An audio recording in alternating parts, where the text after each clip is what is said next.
नमस्कार दोस्तों, मैं हूं लोकेन सिंह और श्रेष्ठ भारत में आपका बहुत बहुत स्वागत है। इन दिनों देश में एक नाम सुर्खियों में है और नाम है अमृतपाल। हाल की जो खबर आई है वो हरियाणा से आई है, जहां पे अमृतपाल को आखिरी बार देखा गया था और इस मामले में पुलिस ने एक महिला को गिरफ्तार किया है जिसने अमृतपाल को एक रात अपने घर में छिपाया था। पुलिस के मुताबिक अमृतपाल अब यहाँ से उत्तराखंड फरार हो सकता है, लेकिन सवाल ये है कि ये जो अमृतपाल है ये अचानक सुर्खियों में कैसे आया। क्या इसमें केवल पाकिस्तान की खुफिया एजेंसी ISI की साजिश है या फिर इसमें पंजाब में नशे का कारोबार करने वाले जो माफिया है उसकी भी मिली भगत है। कैसे अमृतपाल इतना बड़ा हो गया और कैसे पंजाब में हुई उसकी एंट्री, ये पूरी कहानी आज हम आपको बताते हैं। बचपन से लेकर जवानी तक की बात तो छोड़ देते हैं, बात करते हैं कि कैसे साल 2022 में अमृतपाल पंजाब पहुंचा और अचानक सिखों का इतना बड़ा नेता बनकर उभरा। 25 सितंबर 2022 की बात है कि आनंदपुर साहिब जो गुरुद्वारा है वहाँ पे अमृतपाल ने अमृत चखा।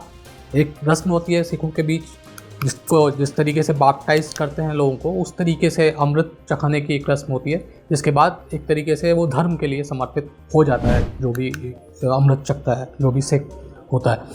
और उसके बाद अमृतपाल को ले जाया गया रोड गाँव। ये रोड गाँव वही है यहाँ पे जो गाँव है जर्नैल सिंह भिंडरवाला का, और वहाँ पे अमृतपाल की दस्तरबंदी की गई, यानी उसकी पगबंदी की गई। अमृतपाल बोलता है कि वो ड्रग्स विरोधी है, लेकिन ड्रग्स विरोधी होने का दावा करने वाले जो अमृतपाल है उसके खुद के तार जो है वो कई ड्रग डीलरों से जुड़े हुए हैं। कई सारे ऐसे नाम हैं जो अमृतपाल के बहुत खास है। इनमें एक नाम है जसवंत सिंह रोड का, और उसका जो भाई है उसका नाम लखवीर सिंह रोड है। और लखवीर सिंह रोड जो है वो पाकिस्तान से हिंदुस्तान में ड्रग्स सप्लाई करने के लिए काम करता है और काफ़ी बदनाम भी है। साल 2021 में ऐसे 67 अटैम्प्ट हुए जब ड्रोन के द्वारा हिंदुस्तान में ड्रग भेजी जा रही थी पाकिस्तान के रास्ते। ये साल 2021 की बात है। साल 2022 में जब अमृतपाल पंजाब आता है तो यही जो मामले हैं वो बढ़ के 256 हो जाते हैं। तो ये कोई इत्तेफाक नहीं है, बल्कि ISI और पंजाब का जो ड्रग माफिया है उन्होंने अमृतपाल के साथ मिलकर इस तरीके का एक जाल बुना कि ज़्यादा से ज़्यादा ड्रग्स की जो सप्लाई है वो पंजाब में हो सके। अमृतपाल है उसके जो तार हैं वो भी खालिस्तानी जो संगठन है बब्बर खालसा और सिख फॉर जस्टिस उससे जुड़े हुए हैं। इसके भी दो मकसद हैं, एक तो पंजाब में दोबारा जो आतंकवाद है उसको फैलाया जाए, और दूसरा ये है कि पाकिस्तान से जो ड्रग और हथियारों की जो सप्लाई है वो हो सके। अमृतपाल के मामले में एक नाम और सामने आता है और ये नाम है अवतार सिंह खांडा का।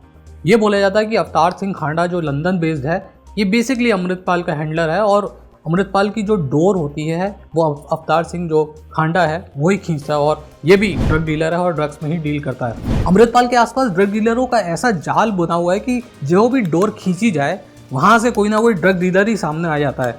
जिस तरीके से मैंने नाम बताया आपको, उस तरीके से ही मैं ये भी बताता हूँ कि जो आखिरी बार जो मर्सिडीज़ कार में बैठ के अमृतपाल जो भागा था, वो जो कार है वो रावेल सिंह नाम के एक शख्स की है, और पुलिस जो है इन्वेस्टिगेट कर रही है कि रावेल सिंह का जो रास्ता है या उसके रिश्ते हैं वो ड्रग डीलरों से जुड़े हुए हैं। हालांकि अभी ये इन्वेस्टिगेशन की बात है। दूसरा नाम आता है हरविंदर सिंह रिंडा का।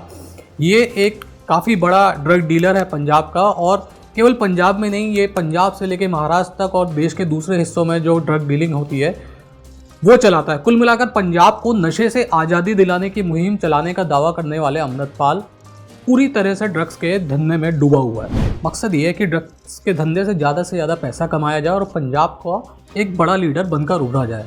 मकसद ये भी था कि फटेहाल पाकिस्तान जो है उसके पास अब कश्मीर में आतंक की आग सुलगाने के लिए पैसा भी नहीं रहा और हौसला भी नहीं रहा।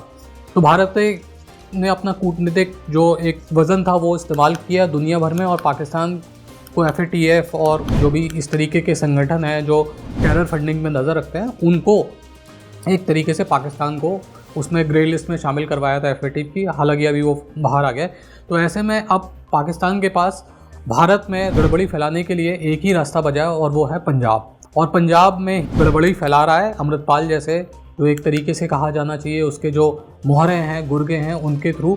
और इसके अलावा जो पाकिस्तान की फ़ौज है उसके पास पैसे नहीं हैं, क्योंकि बजट जो है वो कट गया पाकिस्तान फ़ौज का। पाकिस्तान के पास खुद के पैसे नहीं हैं, तो पाकिस्तानी फ़ौज भी जो है इंडिया को एक बड़ी ड्रग सप्लाई की मार्केट की तरह से देखती है, और वो चाहती है कि ज़्यादा से ज़्यादा जो ड्रग्स की सप्लाई हो वो इंडिया में हो और वो इस ड्रग्स की सप्लाई से ज़्यादा पैसे कमा सकें। नवंबर 2022 में एक हिंदू लीडर थे अमृतसर में, सुधीर सूरी उनका नाम था, उनका मर्डर हुआ था। उसके पीछे भी अमृतपाल का हाथ सामने आया है, क्योंकि ये बताया जा रहा है कि जिस शख्स ने सूरी की हत्या की थी, जिस पे आरोप लगा है, वो 4 दिन पहले, हत्या के 4 दिन पहले अमृतपाल से मिला था।